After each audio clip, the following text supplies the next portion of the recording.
অকপ আইন প্রত্যাহারের দাবিতে বিক্ষোভ সমাবেশ থেকেই সাংসদ শতাব্দী রায়ের বিরুদ্ধে সরব হলেন এসডিপিআই। শুক্রবার বিকেল ৩টে নাগাদ অকপ সংশোধনী আইন প্রত্যাহারের দাবিতে এসডিপিআইয়ের তরফে নলহাটি শহরে মিছিল ও জমায়েত করা হয়। সেখানে এসডিপিআইয়ের বীরভূম জেলা সম্পাদক মোহাম্মদ জসিমউদ্দিন পথসভায় সাংসদ শতাব্দী রায়ের বিরুদ্ধে সরব হন।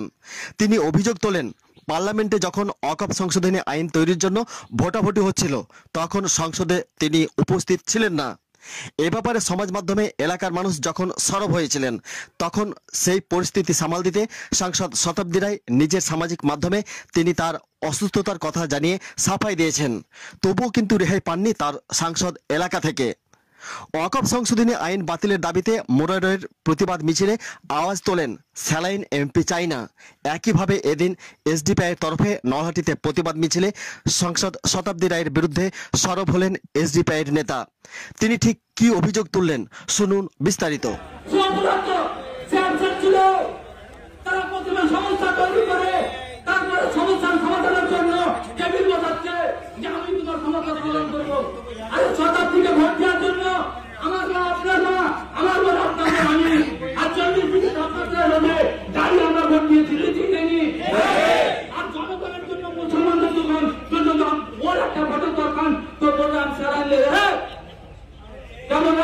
मैं सैलाइन ले रहा है, सैलाइन। हाँ, 2 तारीख का बिल पास होते, वो